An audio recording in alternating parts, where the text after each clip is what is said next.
Sa bahaging ito ng ating palatuntunan na aming ihatid sa inyo ang isang panalangin kay Santo Padre Pio para sa ating mga tagapakinig na naghihintay at umaasa sa panalangin ito na sa pamagitan ng intercession ni Padre Pio sa kanyang mga panalangin sa ating Panginoon ay mabigyan tayo ng kagalingan sa ating mga karamdaman. Narito ang panalangin para sa kagalingan kay Santo Padre Pio.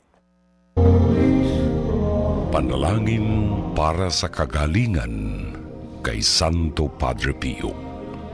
Sa sandaling ito ng inyong panalangin, damahin niyo ang presensya ng Diyos. Ang presensya ng Diyos Ama, Anak at ng Espiritu Santo.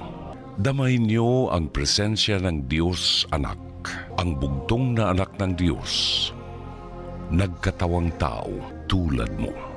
Buksan ang iyong puso. Ilahad sa Diyos ang lahat ng iyong mga sugat, ang iyong mga pangangailangan at mga hinaing. Kasama ng iyong mga sugat sa puso, ng iyong mga pagdurusa at ng iyong mga pangangailangan. Ilarawan mo sa iyong isipan na ikaw ay nakatayo sa harap ni Padre Pio. Mahal kong Padre Pio, ngayon ay lumalapit ako sa iyo upang isama ang aking mga panalangin sa libu-libong mga panalangin na iniaalay sa iyo araw-araw ng mga taong nagmamahal at nagdedebosyon sa iyo sa buong daigdig. At dahil sa iyong pakikipagkaibigan sa Panginoon, dahil sa iyong pakikiisa sa nakapakong si Jesus, binibigyan niya kami ng kagalingan sa pamamagitan mo. Kaya ngayon ay hinihingi namin sa iyo ang kagalingan at kapatawaran. Jesus na nakapako, samantalang pinagninilayan namin ang mga sugat sa kamay, sa paa at sa tagiliran mo. Hindi lamang namin ginugunita ang dugo na tumagas sa iyong katawan sa gitna ng kirot, hapdi at pasakit.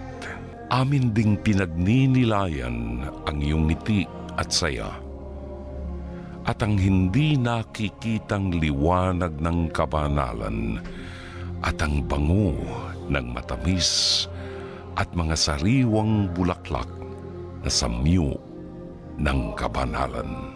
Nakikiusap ako sa iyo na tulungan mo ako sa aking kahilingan at pangangailangan.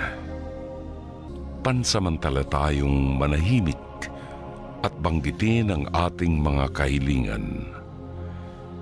At habang ipinakikiusap ninyo ang inyong mga kahilingan kay Padre Pio, mag-antanda kayo ng krus. Basbasan mo ako at ang mga mahal ko sa buhay sa ngalan ng Ama, ng Anak at ng Espiritu Santo. Amen. Panalangin kay Santo Padre Pio. O Diyos, ipinagkaloob mo kay Padre Pio ng Pietrelcina, isang paring Kaputsino, ang dakilang pribilehiyo na makibahagi sa natatanging paraan sa paghihirap ng iyong anak na si Jesus.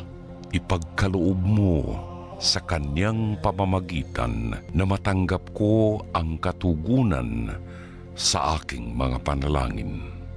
Ngayon ay banggitin ninyo ang inyong mga kahilingan.